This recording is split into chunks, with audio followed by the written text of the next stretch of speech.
안녕하세요. 반값보험료 만들기입니다. 오늘은 보험료 미납 주의하세요. 잘못하면 해지돼요. 라는 제목으로 영상 준비해 봤습니다. 자, 보험료 미납해서 실효가 되고 해지되는 건이 좀 증가하는 것 같습니다. 경제가 어렵고 힘드신 분들도 많이 계시니까 더욱 그럴 거예요. 조심하셔야 되는 부분이 있어서 그거 한번 설명드리고 또 실수로 인해서 보험료 미납되는 경우들도 있는 것 같습니다. 이런 거 좀 체크를 해야 돼서 금감원 보도자료에서 최근에 나온 자료 가지고 같이 한번 설명을 좀 해보도록 하겠습니다. 우리가 보험 실효되고 해지되려고 가입하는 거 아니잖아요. 그래서 이런 부분 꼭 주의하셨으면 좋겠습니다. 그럼 시작해 보도록 할게요.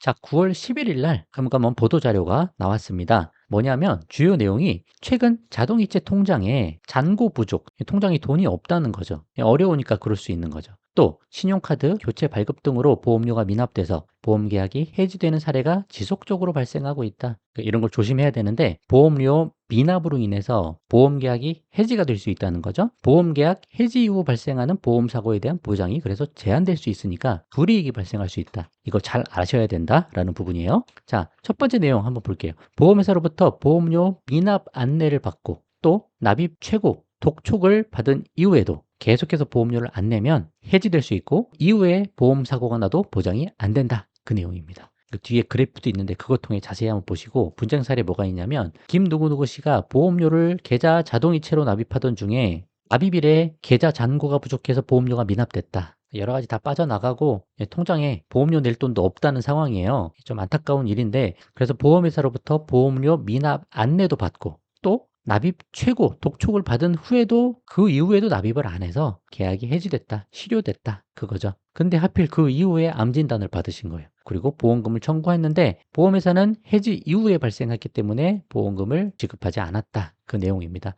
주의하셔야 된다는 거죠. 자, 제가 약관 하나 가져와 봤어요. 보험료의 납입이 연체되는 경우 납입 최고와 특약의 해지, 계약자가 제2회부터의 보험료를 납입기일까지 납입하지 않아 보험 납입이 연체 중인 경우라고 돼 있죠. 그러니까 한 2달 정도 밀린 거예요. 2달 밀려서 연체가 됐으면 회사는 14일이나 7일 이상의 기간을 납입 최고 기간, 이때까지는 무조건 납입하셔야 돼요. 그래야 보장받아요. 라고 하는 걸 정해서 서면으로 가거나 등기 우편, 또 전화로 하거나 음성 녹음하고 또는 이메일로 알려드립니다. 라는 거죠. 그때 그 이후에도 보험을 안 내면 그땐 보장을 안 되고 다만 특약이 해지되기 전에 그 전까지는 보험금 지급 사유에 대해서 보상을 한다. 그 내용인데 좀 어렵죠.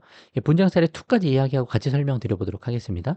자, 이 뭐뭐 씨는 보험료를 신용카드 자동 청구로 납입하다가 카드를 교체 발급받을 일이 있었나 봐요. 근데 보험회사에 변경된 카드 정보를 알리지 않았다. 그래서 보험료가 결국은 미납됐고 보험회사가 계속 안내를 하는데 미납 안내 독촉까지 받아도 보험료를 납입하지 않아서 결국은 해지됐고 그 이후에 상해로 수술받아서 보험금 청구를 하셨는데 이미 실효된 상태니까 해지돼서 보험금이 부지급됐다. 그 내용입니다. 그래서 이런 걸 잘 체크하시고 잘 반영을 하셔야 된다. 그 내용을 말씀드리는 거죠. 이거 보시면 이해되실 거예요. 언제 계약이 해지가 되냐? 해지되기 전까지는 보장이 되는데 그 이후는 보장이 안 된다는 거죠.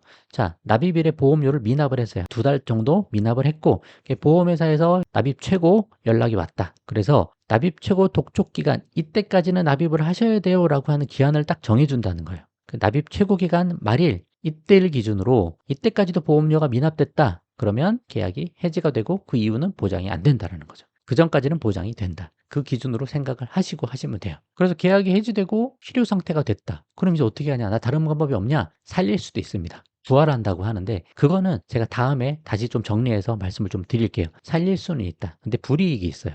일단 이 실효 상태, 계약 해지 상태까지 가기 전에 살릴 보험이면 살리셔야 되는 거고 내가 실수한 게 있으면 반영을 하셔야 된다. 그거 설명드리려고 하는 겁니다.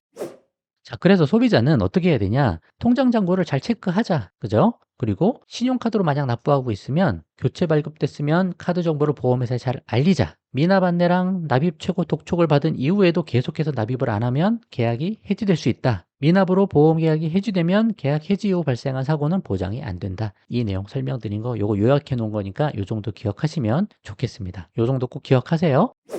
자, 그리고 정보험료가 부담되면 무조건 실효 상태, 해지 상태로 가지 말고 방법이 있으니 이렇게라도 한번 해보세요 라는 내용입니다. 만약에 해지환급금이 좀 남아있는 상황이면 그러면 자동 대출해서 납입할 수 있다. 해지환급금에서 좀 뺐어서 그걸로 납입하는 방법도 있다라는 거예요. 근데 우리가 대부분 무해지환급형을 요즘 많이 가입하잖아요. 그럼 해지환급금이 거의 없죠. 이런 방법 거의 쓰기가 어렵다라고 생각이 되고, 좀 예전에 가입한 뭐 생명보험들 환급금 많이 있는 상품은 이렇게 할 수 있는 방법이 있으니까 그것도 참고를 해보시면 좋겠고요. 대출한 보험료는 이자도 내게 됩니다. 또 우리가 자주 쓸 수 있는 거는 보험료 감액이죠. 우리가 받는 보험금을 줄이자는 거예요. 보장 내용을 좀 줄이자. 그러면 보험료도 줄어드니까. 암진단금이 5천이다. 근데 이게 부담된다. 그럼 3천까지 줄일 수 있는 방법도 있을 수 있는 거고, 2천이 삭제가 되는 거니까 그만큼 보험료 좀 줄겠죠? 또 내가 필요 없는 특약이 너무 많다. 그럼 이 특약을 삭제할 수 있는 거죠. 그렇게 해서 감액도 할 수 있는 겁니다. 그래서 보험료 감액 신청하면 감액된 부분은 보험 계약이 해지되는 거라서 해지환급금이 좀 나오실 거예요. 그 정도 내용 참고하시면 되고, 보험료를 좀 슬림하게 해서 해지하거나 실효하지는 말자. 그런 방법이라도 좀 찾아보자라는 거죠. 만약에 실손이 너무 부담된다. 그런 조건이면 4세대로 실손 전환, 계약 전환 제도 통해서 할 수도 있으니까 그 보험회사랑 좀 상의해 보시고 공부도 좀 해보시고 풀어가 보실 수 있는 방법들도 있으니 그것도 좀 참고를 해보시면 좋을 것 같습니다. 자, 그래서 제가 늘 말씀드리잖아요. 경제가 어렵고 할 때 보험이 해지가 되는 거예요. 그래서 보장을 너무 키우고 여러 가지 보험을 많이 가입하는 게 이럴 때 해지되니까 보험은 최대한 슬림하게 하고 2 플러스 1 위주로 핵심 보장만 저렴하게 잘 준비해서 큰 위험만 살짝 넘어갈 수 있게끔 보험 리모델링을 할 필요도 있다. 그런 말씀 계속 드리니까 미납 주의하시고 실효되는 거, 해지되는 거 꼭 조심하셨으면 좋겠습니다. 자, 오늘은 여기까지 하도록 할게요. 도움 되셨으면 구독과 좋아요 부탁드리고 공유도 많이 부탁드리겠습니다. 마치겠습니다. 감사합니다.